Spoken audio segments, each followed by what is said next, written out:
Writers, we are getting so close to finishing our books.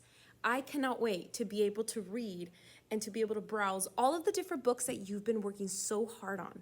That's right, even if you're working at home, I know that you've been putting a lot of effort into it. But we still need one more important piece to these books. I have one last tip to help make your storybook bookstore ready, library ready. This way other students can grab the book and open it and enjoy it.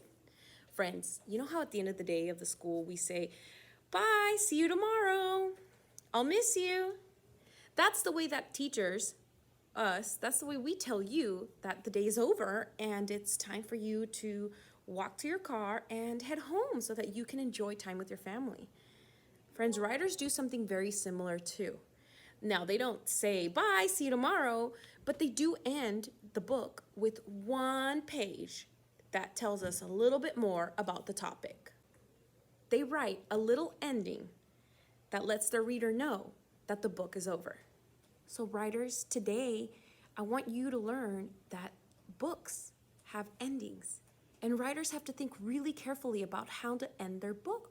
We need to think about how that last page will be, what it'll look like, what words we're gonna use, because writers make sure that every book they write has a good ending. To figure out how writers actually write their endings, we're gonna study a book called The Zoo. Are you ready? We're gonna read it together. We're gonna read the first few pages, and I want you to pay really close attention to how he finishes his book, okay? All right, let's go. Trips. The zoo. Our class is on a field trip. We are at the zoo. Nick is the zookeeper. He takes care of the animals. Look, it's an elephant. It is the biggest land animal. Nick lets us feed a giraffe. It is tall and has a long neck. Roar! It's a lion. It has sharp teeth. Lions live in Africa. We go to the reptile house. Dan holds a snake. And Kay touches a crocodile. Its skin is bumpy. We go to the aviary. Birds fly and screech. Nina likes the parrots. We go to a show.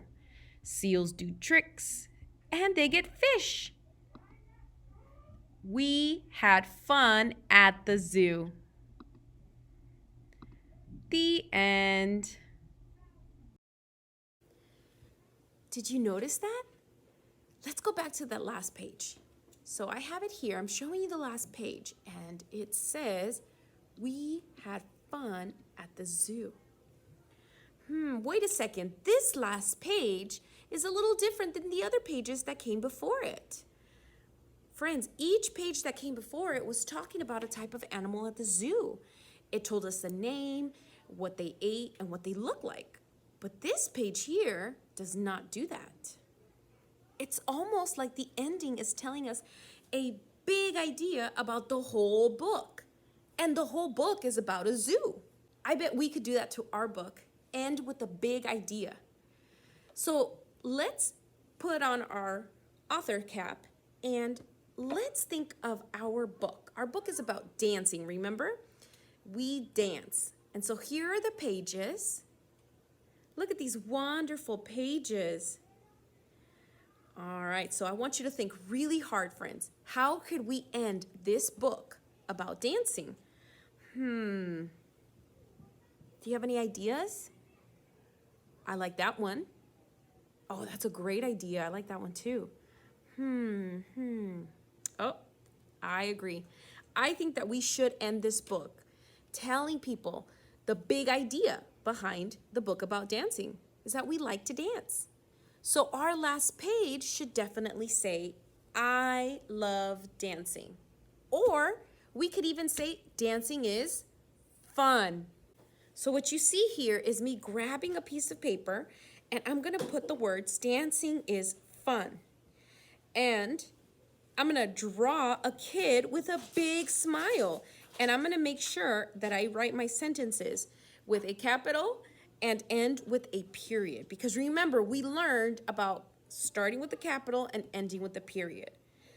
Also, we need to make sure that each word has spaces. So use that finger, just like I'm doing, to make sure it has spaces, okay? So here's what I want you to do today.